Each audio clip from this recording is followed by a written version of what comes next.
লাইনে গ্যাস না থাকলে আমরা কি করব? কেন আসছে না এটা তো আমরা জানি না। লাইনে গ্যাস নেই। এইরকমই ছিল। হ্যাঁ, আমাদের তো ৬টায় বন্ধ থাকে, ৯টায় চালু হয়। এরপর এর থেকে আনলিমিটেড। এই ১০ টাকা, ১২ টাকা, ২০ টাকা, ২৫ টাকা যার যেরকম যাইতে আছে। ইন্ধন নিয়ে আমরা গ্যাসে পাইতাম, শান্তিভাবে আমরা গাড়ি চালাইতাম, রোডে কোনো ঝামেলা ছিল না, কোনো দুষ্টামো ছিল না। আমি এখানে আসছিল আপনার 1 ঘন্টা 35 মিনিট। আমি গ্যাস পাইছি 31 টাকা।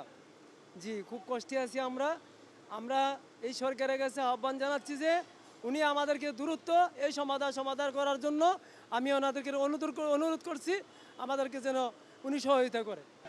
এই যে সকাল 9:30টার সময় স্যারের অফিসে নামাই দিয়া সিরিয়ালে দাঁড়াইছি, অর্ধেক আসছি, আসার পরে গ্যাস পাম্প বন্ধ। খাওয়া নাই তো, খাওয়া করতে কি হইব, টাকা পয়সাই তো নাই, তা খামুকা কেমনে। এখন গ্যাস পাম্পের সিরিয়ালি মালিক পক্ষ বা কোম্পানি এগুলো বুঝতে চায় না, কোথায় গ্যাস পারেন কী করেন ড্রাইভারের উপরে চাপাই দেয়।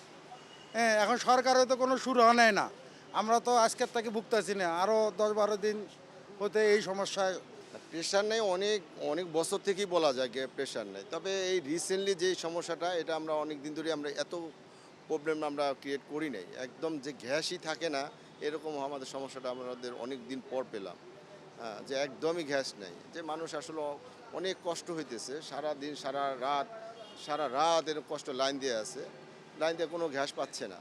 আবার মনে করেন যদি একটু গ্যাস আসে রাতে, মানে আসছে, তাও মনে করেন যে পরিমাণ তাদের চাহিদা, কেউ আছে 500-600 টাকা, 700 টাকা, 1000 টাকার উপরে গ্যাস যায়, 200-300 গাড়িতে গ্যাস যায়, যেটা তাদের হয়তো আসতে যাইতেই তারা ওইটা গ্যাসটা শেষ হয়ে। গ্যাস অনেক সময় না পেয়ে অফিস টাইমের অফিসারদের জবাবদিহিতার কারণে এখান থেকে চলে যাওয়া লাগে গ্যাস না নিয়ে। তারপরে আজকে সকাল 8টার সময় পাম্পে সিরিয়ালে এসে বসছি, পাম্প পর্যন্ত আসলাম, 5 থেকে 10 মিনিট পাম্পটা আবার রানিং করার পরে কিছু গাড়ির গ্যাস দেওয়ার পরে আবার পাম্প বন্ধ করে দেয়। এখনও পর্যন্ত, এখন বেলা বাজে 12:15, 8টার সময় পাম্পে আসছি, এখনও পর্যন্ত গ্যাস নেই।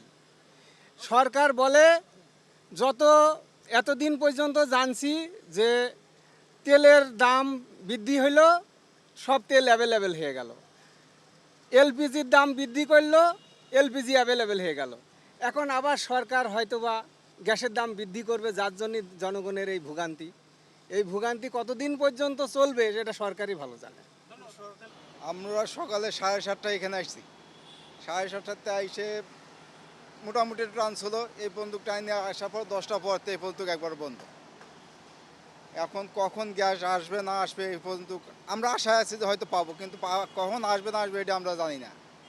হ্যাঁ, যদি পাই হয়তো তাহলে আমাদের ভাগ্য হয়তো ভালো হবে, কিন্তু এখন আসলে আমাদের ভোগান্তিটা আমরা জনগণ কিছু করতে পারবো না। যদি সরকার আমাদের জন্য কিছু করে তাহলে আমরা হয়তো অ্যাভেলেবেল গ্যাসটা পাবো। এইটাই আর সরকারের কাছে আমাদের একটাই, যে আমাদের একটু অ্যাভেলেবেল গ্যাসটা করুক।